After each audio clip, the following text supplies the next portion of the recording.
पाताल में चला गया था। यही गिरिचरण देई हनुमंता चलो सदा पाताल तुरंता। जैसे ही उड़ान भरी सभी देवी देवता आकाश मार्ग में आ गए और हनुमान जी पर शंका करने लगे। रावण की लंका में अकेले जा रहे हैं, कुछ नहीं कर पाएंगे, पकड़े जाएंगे। क्योंकि जो व्यक्ति खुद कुछ नहीं कर पाता है वो दूसरे से भी आशा नहीं रखता कि वो कुछ कर पाएगा। ये ईर्ष्यालु स्वभाव। अपने पास होने के लिए 1 किलो लड्डू का प्रसाद, दूसरे को फेल कराने के लिए 2 किलो लड्डू का प्रसाद। हमसे हो ना हो कोई दिक्कत नहीं है, लेकिन दूसरे से नहीं होना चाहिए। किसी ने कहा इनकी परीक्षा लो, तो हनुमान जी की बल और बुद्धि की परीक्षा करने के लिए सुरसा को भेजा गया। सुरसा आई, हनुमान जी को बीच रास्ते में ही रोका, कहा मुझे भूख लगी है, मैं खा जाऊंगी। हनुमान जी ने कहा मां, मैं राम कार्य करने जा रहा हूं, आपको वचन दे करके जाता हूं कि वापस आकर के प्रभु को सूचना देने के बाद आपके मुख में मैं खुद प्रवेश कर जाऊंगा, मुझे खा लेना। सुरसा ने कहा मैं सर्प की माता हूं, सापिन हूं, और मुझे जब भूख लगती है तो मैं अपने बच्चों को भी खा जाती हूं, मुझे अभी खाना है। हनुमान जी ने सोचा टाइम खराब करेगी, मानेगी है नहीं, बोला ठीक है खा लो। जैसे ही हनुमान जी ने शरीर बढ़ाया, सुरसा ने मुख खोला, हनुमान जी दुगने हो गए। जस जस सुरसा बदन बढ़ावा, तास दून का विरूप दिखावा। हनुमान जी का शरीर 100 योजन का बड़ा हो गया। सुरसा ने भी अपना मुख 100 योजन का बड़ा किया। तब हनुमान जी विचार करने लगे कि मैं यहाँ कंपटीशन खेलने के लिए थोड़ी आया हूँ कि तुम बड़े बनो फिर हम बड़े बने। इसलिए संतों ने व्याख्या करी कि जीवन की यात्रा में आप जब अपने लक्ष्य की यात्रा करेंगे तो बहुत सारे लोग आपको रोकने के लिए ईर्ष्यावश कंपटीशन करेंगे। इसलिए जीवन में कभी दूसरे के साथ कंपटीशन नहीं करना चाहिए। कंपटीशन करना ही है तो अपनी योग्यता से अपने आप से करो बस। दूसरे से कंपटीशन करेंगे तो हमारी यात्रा वहीं के वहीं खड़ी हो जाएगी और हम गिनते एक और दो गिनते गिनते एक ही जगह खड़े रह जाएंगे।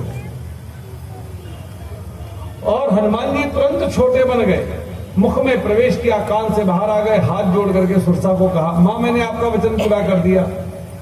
तब उसी सुरसा ने हनुमान जी का रिजल्ट डिक्लेयर किया, क्योंकि परीक्षा के लिए भेजी गई थी। पहला रिजल्ट डिक्लेयर हुआ, राम काज सब करियहु, आप ही राम कार्य कर सकते हैं। क्यों? कहा तुम बल बुद्धि निधान, आप में बल और बुद्धि दोनों है। कैसे पता लगाइए?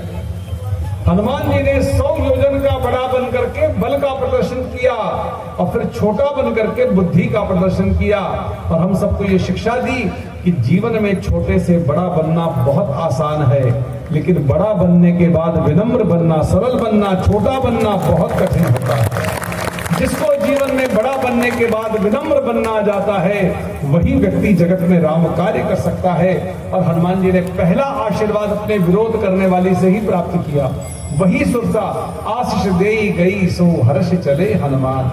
जीवन की यात्रा में भी यदि कोई कमाई करनी है तो केवल आशीर्वाद की कमाई करो। आशीर्वाद कभी मांगा नहीं जाता है।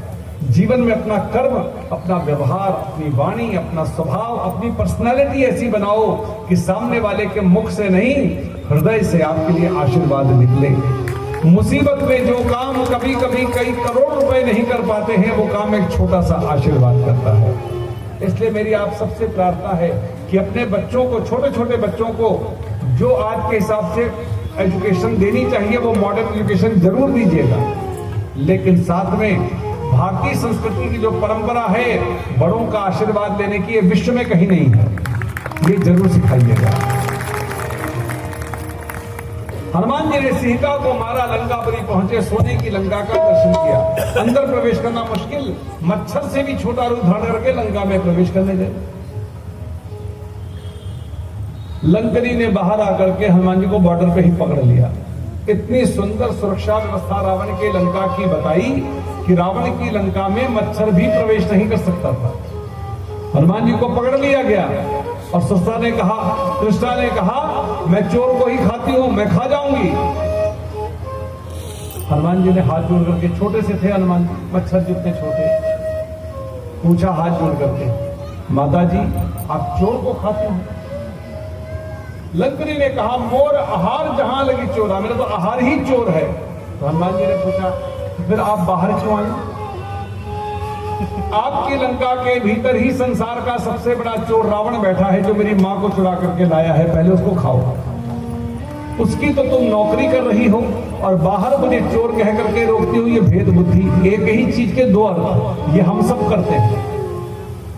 एक ही बात जब हमारे और हमारे परिवार पर लागू होती है तो उसका अर्थ कुछ और होता है, लेकिन वही बात जब दूसरों पे लागू होती तो अर्थ बदल जाते हैं। इसको भेद बुद्धि कहते हैं। अपने मतलब के अनुसार बातों को उलट पलट कर देना।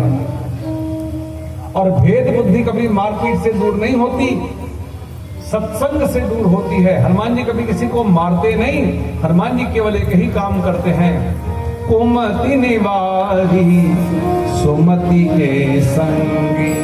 हनुमान जी को लंका की ड्योढ़ी पर पहला पेशेंट लंकनी मिल गई। हनुमान जी ने वहीं अपना ऑपरेशन थिएटर खोला और लंकनी के साथ लंका की ड्योढ़ी पर पहला सत्संग किया। कैसे किया सुनिए। राम नाम अति मीठा है कोई गाके दे, राम नाम अति मीठा है कोई गाके दे, आ जाते हैं राम कोई बुला के देख ले। बोलो राम बोलो राम बोलो राम, बोलो राम बोलो राम बोलो राम। जिस मन में अभिमान भरा हो राम कहाँ से आए, जिस मन में अभिमान भरा हो राम कहाँ से आए, अपने मन में राम को फंसा के देख ले, अपने मन में राम को फंसा के देख ले। आ जाते हैं राम कोई बुला के देख ले। बोलो राम बोलो राम बोलो राम राम राम, बोलो राम बोलो राम बोलो राम राम राम। हनुमान जी ने लंकनी के साथ लंका की ड्योढ़ी पर पहला सत्संग किया। सत्संग से लंकनी की बुद्धि सुधरी। तो वो लंकनी जिसकी आज्ञा के बिना लंका में ब्रह्मा जी भी प्रवेश नहीं कर सकते थे, श्री हनुमान जी के आगे हाथ जोड़ करके खड़ी हो गई।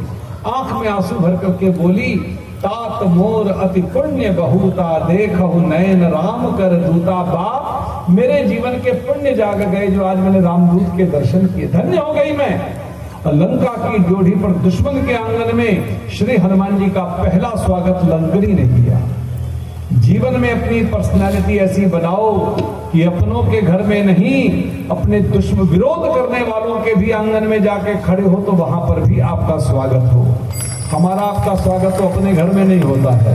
हनुमान तुम्हारी जय जय हो, हनुमान तुम्हारी जय जय हो, महावीर तुम्हारी जय जय हो, महावीर तुम्हारी जय जय हो, संकट मोचन तुम्हारी जय जय हो, संकट